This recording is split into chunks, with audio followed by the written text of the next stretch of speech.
네, 더불어민주당 3대 특검 종합대응 특별위원회를 맡고 있는 전현희 위원장 전화 연결해서 이야기 좀 나눠보겠습니다. 나와 계시죠? 네, 안녕하세요. 네, 앵커님 안녕하세요. 반갑습니다. 조금 전에 전해드렸는데요. 그 윤석열 전 대통령 체포 시도 영상 있지 않습니까? 네, 이 서울구치소가 안 내놔서 상임위의 자료 제출 요구권을 발동할 계획이라는 뉴스가 있었는데 맞습니까? 네, 일단 자료 제출 요구는 해놓은 상태고요. 예.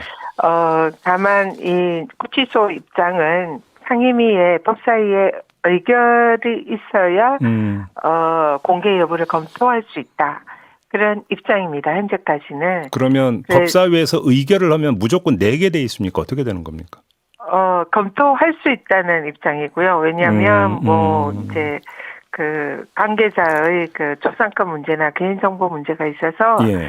좀 그동안 이제 곤란하다 이런 입장인데 예. 상임위 의결이 있으면 검토해 보겠다. 현재까지는 그런 입장인 그러면 거예요. 만약에 그러니까 제출이 된다고 하면 네. 전 국민이 볼 수 있게 이걸 뭐 회의장에서 공개를 할 계획인 겁니까? 아니면 상임위원들끼리만 제한적으로 이제 볼 계획인 겁니까? 어떤 겁니까?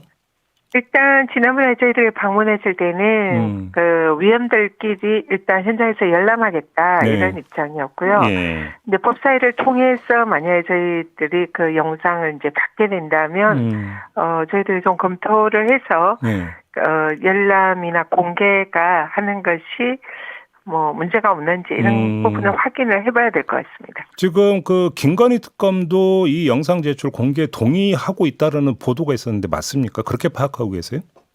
특검 쪽 입장은 듣지는 못했고요. 네. 법무부에는 이제 좀 확인을 간접적으로 했었는데 뭐 공개에 대해서 원칙적으로 반대하지는 않는다 이런 입장을 확인을 했습니다. 공개에 대해서 제한적 열람도 아니고 공개에 대해서 원칙적으로 반대하지 않는다. 네. 아, 그래요. 알겠습니다. 그러면 결국은 의결을 하게 되면 이제 서울구치소에 결정이 남아 있는데 서울구치소장이 교체가 됐잖아요. 네.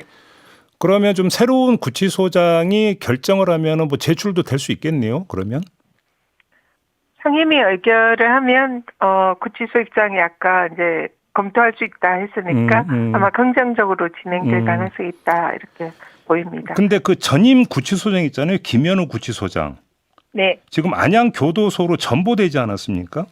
좀 네. 일부 파편적인 어떤 그 사유는 좀 보도가 됐는데 지금 위원장님은 어떻게 파악하고 계세요? 왜 전보 조치가 이루어졌을까요? 일단 그분의 경우에 좀 지나치게 그 이른바 복지부동이랄까요?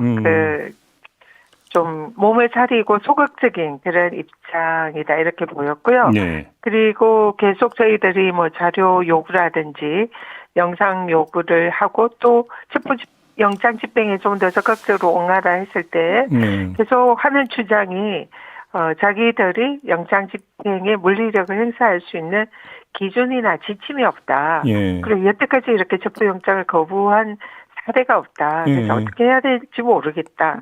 이런 얘기였거든요. 근데 그게 사실 한마디로 말하면 그냥 우리는 꼼짝하지 않고 책임을 지지 않겠다. 이런 걸로밖에 보이지 않았어요. 실제로 뭐 이 수용자에 관한 지침이라든지 이런 영장 집행을 거부를 하거나 또 여러 가지 관련 규정을 위반을 한다면은 물리력을 행사할 수 있는 이런 기준들이 사실은 있거든요. 네. 그래서 굉장히 소극적이다. 그래서 그 이유는 아마 수원구치소에서 서울구치소로 윤석열이 영전을 사실상 시킨 뭐 그런 데에 대한 고언이라든지 그런 감정이 아닐까 이런 추정을 했습니다. 그럼 이게 수원구치소장으로 있다가 서울구치소장으로 옮겼던 겁니까? 네, 그렇습니다. 그게 윤석열 정부 때? 네, 윤석열 정부 때 수원구치소에서 사실 수원에 저희들이 당시에 이하영 부지사의 연어술 파티나 지수셈이다 이런 것과 관련해서 출정 기록을 법사위에서 당시에 공식적으로 요구를 했는데 그런 기록 자체를 저희들에게 전혀 제출하지 않았고 불응을 해줬고요. 네, 그리고 또 장소 변경 접견을 저희들이 요청을 했는데 그것도 별건 조사 조건이 있기 때문에 응할 수 없다. 그래서 당시에 민주당 의원들이 수원구치소의 여러 가지 정황에 대해서 자료 요구를 일체 응하지 않았던 그런 당사자거든요. 아, 네. 그때 수원구치소장이었어요. 그러면 그때? 네, 그렇습니다. 그래서 그런 거에 대해서 네. 일단 윤석열 정권 쪽에서는 좀 상당히 높이 산 게 아닌가. 그래서 서울구치소로 영전을 한 게 아닌가 이렇게 이제 추정을 하는 거죠. 근데 이게 막상 네. 예, 말씀해 주세요. 예. 막상 근데 서울구치소에 와서 장소 변경 접견을 여러 차례 국민의힘 쪽에 허용을 했습니다. 그래서 뭐 강희구 부속실장이나 아니면 국민의힘의 의원들 그리고 정진석 비서실장들의 경우에는 윤석열이 당연히 별건 사건들이 무지 많잖아요. 네네네. 그런데도 불구하고 장소 변경 접견을 상당히 많이 허용을 했어요. 그래서 앞뒤가 다른 그런 행동을 보였던 거죠. 아, 그래. 아니 근데 지금 그 강희구 전 부속실장 말씀하셨으니까 네. 이 그 강희구 전 실장이 윤석열 전 대통령 면회할 때 휴대전화를 갖고 들어가게 그 허용을 했다는 보도가 있었잖아요. 네. 맞습니까 이게? 사실 확인된 얘기입니까 이게? 법무부에서 그렇게 발표를 했으니까 사실로 보이고요. 네. 저희들이 당시에 구치소에 가서 이제 확인한 이런 정황은 윤석열 혐의자와 강희구 네. 부속실장이 한 7번 정도 접견 신청을 한 기록이 있습니다. 그래서 이 사실상 강희구 실장의 경우에는 세병 특검의 소환 조사를 받았고 내란 특검 조사도 받은 사실상 같은 공범으로 추정이 되는 그런 사람이고 주거지 압수수색까지 받은 사람이거든요. 근데 이런 사람에 대해서 거의 7번이나 접견 신청을 받아준 거에 대해서는 이거는 공범 간의 입맞추기나 진술 세미나 이런 것을 구치소에서 사실상 용인한 게 아닌가 이런 의혹이 들고요. 그 과정에서 휴대전화 반입이나 이런 게 있지 않았나 이렇게 생각이 듭니다. 아니 근데 진짜로 휴대전화 반입을 알면서도 묵인해 준 거라고 한다면 이건 사실 징계 사안에 해당이 되는 거 아닌가요? 징계 사유도 될 수 있고 여러 가지 범죄 사안도 될 수가 있는데요. 일단은 알면서 허용을 했는지 아니면은 교도관을 모르게 반입을 했는지 이거는 이제 확인이 안 되지만 사실상 이런 장소 변경 접견이나 이런 접견을 이렇게 많이 공범으로 의심되는 사람들 사이에 허용을 했던 것도 특혜가 될 수 있고 그리고 몰랐다 하더라도 그 자체가 그 교도행정 지침에 매우 어긋나는 부적절한 그런 일이었다 이렇게 봅니다. 그러니까 지금 그러면 법무부가 경위 파악을 좀 더 면밀하게 해서 뭔가 확인이 되는 게 있으면 전보 조치로 끝나는 게 아니라 그 후속 조치가 더 이어질 수도 있다 이렇게 봐야 되겠네요. 그러면? 네, 맞습니다. 지금 현재는 구치소장이 이제 안녕 교도소로 이렇게 전보 조치만 했을 뿐이고요. 사실상 징계라고 보기는 어렵거든요. 근데 저희들이 실제로 구치소의 특혜 정황을 상당수 확인을 했습니다. 그래서 법무부 쪽에 이 사안에 대해서 구치소에 대한 내부 감찰을 진행을 해달라 요청을 했고요. 법무부에서도 실제로 감찰을 통해서 많은 특혜 의혹을 직접 확인한 걸로 알고 있습니다. 그래서 추후에 이 부분에 대한 징계 조치나 더 추가 문책이 있을 걸로 생각을 합니다. 윤석열 전 대통령도 그렇고 김건희 씨도 그렇고 혹시 수용생활 관리에 있어서 뭔가 특혜를 줬다 혹시 이런 얘기가 더 나오는 게 있나요? 실질적으로 이 특혜가 일반 그 재소자에게는 거의 허용되지 않는 이런 많은 특혜를 확인을 했습니다. 지금 뭐 접견도 사실상 황제 접견이라고 할 정도로 근무 시간 초과한 접견일 수가 보통 9시부터 6시까지인데 그런 날도 상당수가 있고요. 또 심지어 9시 45분까지 접견한 기록도 저희들이 확인을 했고요. 밤 9시 45분요? 네. 그리고 그래요? 주말에는 원칙적으로 접견이 안 됩니다. 근데 주말에 접견이 된 경우도 6일이나 있는 걸 확인을 했고 공범으로 생각되는 그런 사람들의 접견도 굉장히 많았고요. 그리고 장소가 문제입니다. 이 여름 내내 폭염 속에 고생할 거다 이제 지지하는 사람들은 그렇게 걱정을 했을 수도 있는데 천만의 말씀이고요. 이 에어컨이 빵빵 터지는 공무상 접견실. 네. 이건 이제 수사관이나 검사들이 구치소를 방문해서 조사하는 경우가 있거든요. 네. 그런 공무원들이 이용을 하는 굉장히 쾌적하고 넓은 접견실을 거의 혼자서 네. 자신의 사무실처럼 휴게실처럼 사용을 한. 그래서 낮에는 거의 여기에 머물고 이제 밤에는 구치소에 잠자를 하는 그런 행태로 사용을 한 것 같습니다. 그래서 변호인 접견실을 이용하지 않고 공무상 접견실을 이용한 특혜 이런 다수의 특혜가 있던 것을 확인했습니다. 알겠습니다. 좀 다른 거 여쭤볼 텐데요. 지금 3대 특검 수사기관이 법에 명시돼 있잖아요. 그런데 네. 이 그 수사기관을 늘려주는 내용의 그러니까 특검법 개정안도 검토하겠다는 보도가 있었는데 맞습니까? 네, 지금 현재 특검 수사가 순조롭게 진행이 되고 있는 것 같고요. 아직 네. 특검 쪽에서 시간이 부족하다 이런 얘기가 아직은 뭐 공식적으로 나오지 않고 있습니다. 네. 그래서 만약에 그 기한이 부족하다고 하면은 법을 개정을 해서 네. 특검의 이제 기한을 연장할 수도 있다는 이제 이런 입장이긴 한데요. 예. 조금 더 수사 과정을 지켜보고 판단해야 될 것 같습니다. 그런데 이게 그럼 3대 특검 모두에게 해당이 되는 겁니까? 김건희 특검에게만 한정이 되는 겁니까?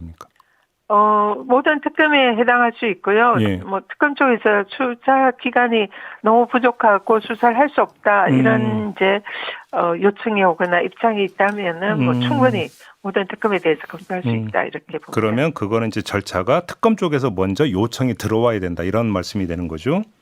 절차라기보다요. 네. 일단은 이제 저희들이 특검 수사 상황을 알 수가 없기 때문에 그렇죠. 예, 뭐 기간이 부족하다 뭐 이런 입장이 나오지 않을까 이렇게 생각합니다. 이제 그렇게 이제 전망을 하시는 거고요. 네, 네. 또 하나 그 국회에서 그 특위가 꾸려져서 내란 청문회가 있었지 않습니까?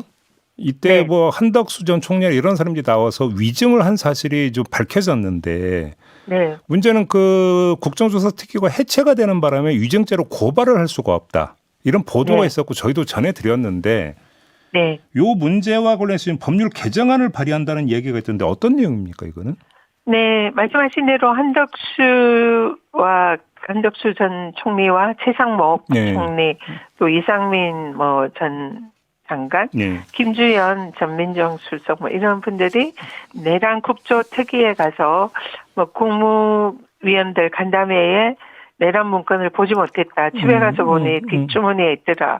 멀리서 봤다. 뭐 이런 이제 진술을 했지 않습니까? 네. 당시에는 그게 사실인지 거짓인지 알 수가 없었는데요. 추후에 특검 수사에 의해서 CCTV를 통해서 대부분 거짓말을 했다. 그래서 네. 국회에서 위증을 했다는 게 확인이 됐지 않습니까? 네. 근데 확인이 된 이후에 내란 국조특위가 이미 이제 기한 만료로 해체를 해서 그 고발할 주체가 없어진 겁니다. 그렇죠. 그래서 국회의 위증죄로 처벌을 받게 하려면 해당 상임위의 의결로 그 위증죄 고발이 있어야 되거든요. 네네네. 그래서 이런 이제 문제점 때문에 저희들이 법률 검토를 했고요. 분명한 위증을 했던 것이 확인되는 이런 사람들에 대해서는 국회 본회의에서 이걸 고발을 할 수 있는 근거 규정이 있습니다. 지금 현재도 규정이 있는데요. 그 규정을 이제 이 상임위 해산 등의 경우에도 좀 준용해서 본회의에서 고발을 할 수 있도록 하는 그런 국회 승관법 개정안이 제가 대표 발의를 해서 오늘 발의가 될 예정입니다. 그러면 만약에 이게 법률 개정이 이루어졌다고 쳐요. 그러면 네. 이 그 내란 그 국정조사 과정에서 나온 위증에도 이게 적용이 될 수 있는 겁니까? 네, 그렇습니다. 지금 이제 그 규정 자체를 이미 기간이 종료한 그런 이제 위원회에서 한 위정의 발언도 국회 본회의에서 고발 조치를 할 수 있다. 의결로 이런 이제 내용이거든요. 소급 입법은 아니다 이런 말씀이신 거예요? 그러니까? 소급표 이제 문제가 제기가 될 수 있는데요. 네. 이 부분에 대해서 이제 이미 면밀히 법률 검토를 거쳤습니다. 이 사안은 절차적인 사안이고요. 이미 이제 행해진 그런 위정행위 범죄 혐의에 관해서 추가적으로 그런 법적 안전성을 해치는 그런 내용은 아니고 통상 절차법에 있어서는 소급표 이 문제가 이제 없기 때문에 이 사안은 법률 검토를 알겠습니다. 거쳐서 네. 법적으로 문제가 없다 이런 걸 좀 확인한 알겠습니다. 내용입니다. 시간이 다 됐는데 짧게 하나만 좀 여쭙고 마무리할게요. 법사위 소속이시니까 지금 네. 그 국민의힘 당원 명부 확보를 위한 압수수색에 대해서 국민의힘이 강력하게 반발하면서 막았는데요. 어떻게 평가를 네. 하십니까? 일단 적반하장이고 내로남불이다 이런 생각을 할 수밖에 없고요. 예. 지난 그 김용 부원장의 경우에 당시에 민주연구원에 이제 그때 민주당 당사를 검찰이 압수수색을 했습니다. 네. 그때에 출근한 지 몇 번 되지 않고 사실상 이제 와서 압수수색할 내용도 없는데도 불구하고 당시 윤석열 알겠습니다. 정권의 검찰이 매우 무리하게 압수수색을 한다고 저희들이 엄청 반발을 했었는데요. 예. 그때 국민의힘의 입장을 보면은 그게 뭐 굉장히 비판적으로 했는데 이제 막상 자기들한테 그런 일이 닥치니까 이런 공권력에 대해서 굉장히 저항하는 모습은 굉장히 앞뒤가 맞지 않는 그런 태도다 이렇게 봅니다. 알겠습니다. 자, 오늘 말씀 여기까지 듣겠습니다. 고맙습니다. 네, 감사합니다. 네, 더불어민주당 3대 특검 종합대응 특위위원장인 전현희 더불어민주당 최고위원과 함께했습니다.